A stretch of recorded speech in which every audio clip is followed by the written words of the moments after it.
info@metrofm.co.za. Metro FM. If you don't know, you better ask somebody. It's bigger, it's better. The Metro FM Awards are back. It's where you want to be.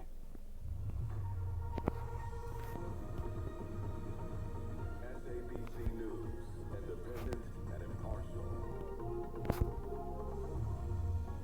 In the news this evening, ANC Secretary General Fikile Mbalula has described reports that the South African government was funded by Iran in its genocide case against Israel at the ICJ in The Hague as baseless.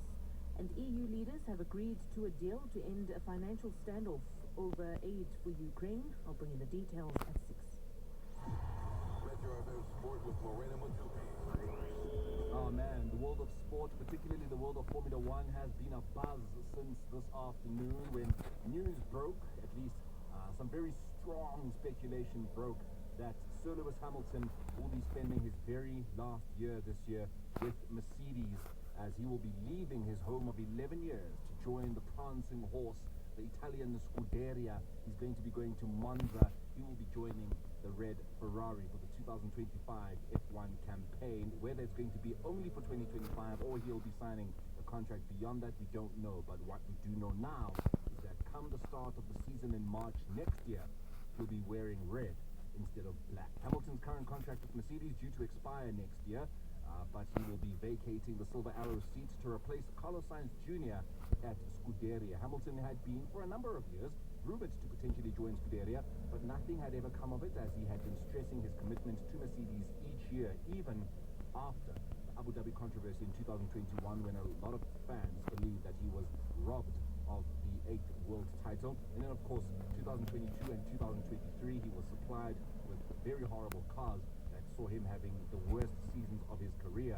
In 2022, for the very first time in his Formula One career, he had never won a single race the whole year. Same thing happened in 2023.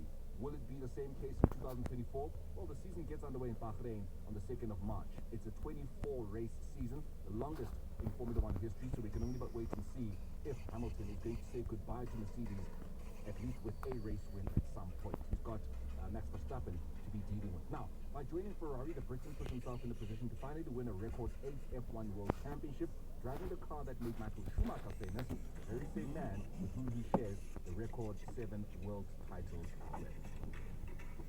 The All Blacks have released their schedule for 2024. It begins in July with 2 test matches against England. New Zealand facing the Roses in Dunedin on the 6th of July, and then again on the 13th of July at their fortress in Auckland, that is Eden Park, where they have not lost a single test match since 1994. They will then face Fiji in an historic test match in San Diego, the US.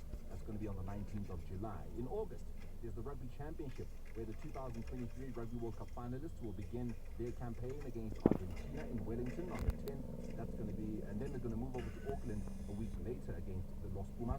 They follow that up with a visit to Joburg and Cape Town. They're facing their rivals, the Springboks, and then they wrap up the Rugby Championship with 2 meetings against the Wallabies of Australia. For their end-of-year tour of the Northern Hemisphere, New Zealand will be in Yokohama to take on Japan, and then they finish things off in Europe with tests against the English, the French, and the Italians. And speaking of the English, their camp has confirmed that Jack Leach will not be involved in the second test match against India starting tomorrow. A spinner nursing an injury that he picked up during the first match in Hyderabad. It's a knee injury. Leach's omission opening the door for 20-year-old off-spinner Shoaib Bashir to make his debut for the Three Lions. This test match between the 2nd and 6th of Feb is going to be happening in Visakhapatnam. England's legendary fast bowler James Anderson, he's also back in the fold. He's replacing Mark Wood. He's going to be the only fast bowler, the only seamer for England, will James Anderson, because once again they are going spin bowler heavy. They're going to have Rian Ahmed, they're going to have Shoaib Bashir, they're going to have Tom Hartley, and then they're also going to have Joe Root as one of the spinners. FM Sport here on the Touchdown